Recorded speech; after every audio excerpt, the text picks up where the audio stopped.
అందరికీ నమస్కారం. ఈ రోజున మన నర్సీపట్నం టౌన్ పోలీస్ స్టేషన్ ఎదురుగా ఉన్న ఖాళీ స్థలంలో పార్క్ ఇంతకు ముందు ఉండేది. ఆ పార్క్ కాస్త పూర్తిగా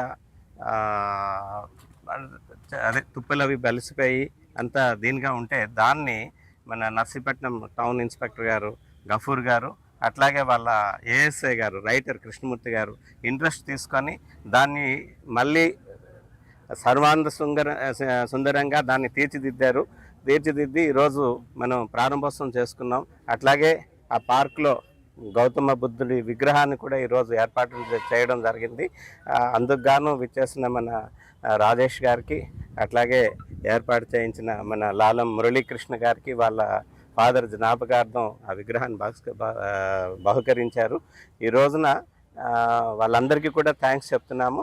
అట్లాగే ఈ పార్క్ని ఇంకా చాలా చక్కగా మెయింటైన్ చేయాలని చెప్పేసి మంచి మంచి మొక్కలు వేసి అందరూ కూడా వచ్చి విజిట్ చేసి ఇక్కడ కూర్చునే పోలీస్ స్టేషన్కి వచ్చిన వాళ్ళు కానీ లేదంటే ఎవరైనా వచ్చి ఇక్కడికి వచ్చి కూర్చొని సరితీరేటట్టు ఉండాలని చెప్పేసి అట్లా తీర్చిదిద్దాలని చెప్పేసి ఇన్స్పెక్టర్ గారిని, అలాగే మా కృష్ణమూర్తి గారిని, అలాగే ఎస్ఎస్ని అందరినీ కూడా కోరుకుంటున్నాను. ఈ కార్యక్రమానికి వచ్చి ఈ కార్యక్రమాన్ని నిర్వహించిన అందరికీ కూడా, లీడర్స్ అందరికీ కూడా మా పోలీస్ డిపార్ట్మెంట్ తరఫున ప్రత్యేక ధన్యవాదాలు తెలియజేస్తున్నాను. Thank you.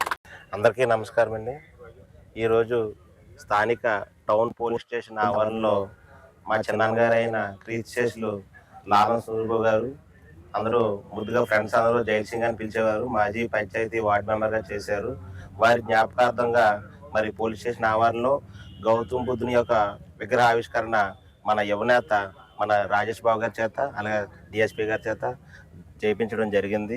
మరి ఈ గౌతమ్ బుద్ధుని విగ్రహం మరి ఈ స్టేషన్లో ఏర్పాటు చేయడానికి ముఖ్య కారణం ఏంటంటే, మరి ఈ పోలీస్ స్టేషన్లో అనేక సమస్యలు చెప్పుకోవడానికి పబ్లిక్ వస్తూ ఉంటారు.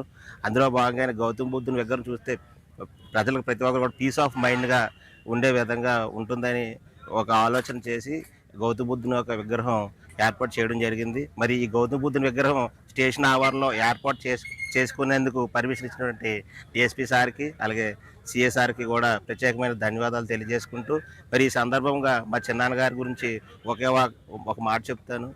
ఏంటంటే 2013 సంవత్సరం సమయంలో మరి రాజేష్ బాబు గారు లండన్ వెళ్ళే సందర్భంలో మరి నన్ను పిలిచి నువ్వు కౌన్సిలర్గా పోటీ చేయని ఒక మాట చెప్పారు. చెప్తే నేను మా చిన్నాన్నగారి దగ్గరికి వెళ్ళి ఇలా రాజేష్ బాబు గారు నన్ను ఇలా చేయమంటున్నారు అని చెప్తే ఒక మాట అన్నారు. చేస్తే అప్పటికే నేను ఎంబీఏ చేసి ఉన్నాను. అప్పుడు మా చిన్నాన్నగారు ఒక మాట చెప్పారు, నువ్వు పోటీ చేస్తానంటే ముందుగా ఒక మాట చెప్పు, నిజాయితీగా, అలాగే మొత్తం రాజకీయ జీవితం అంతా అయ్యన్న పాత్రుడు గారి కుటుంబంతో తెలుగుదేశం పార్టీతో ఉంటానంటేనే రాజకీయంలోకి రా, లేకపోతే నువ్వు వద్దు, ఇప్పుడే నువ్వు జాబ్కి వెళ్ళిపో అని చెప్పారు.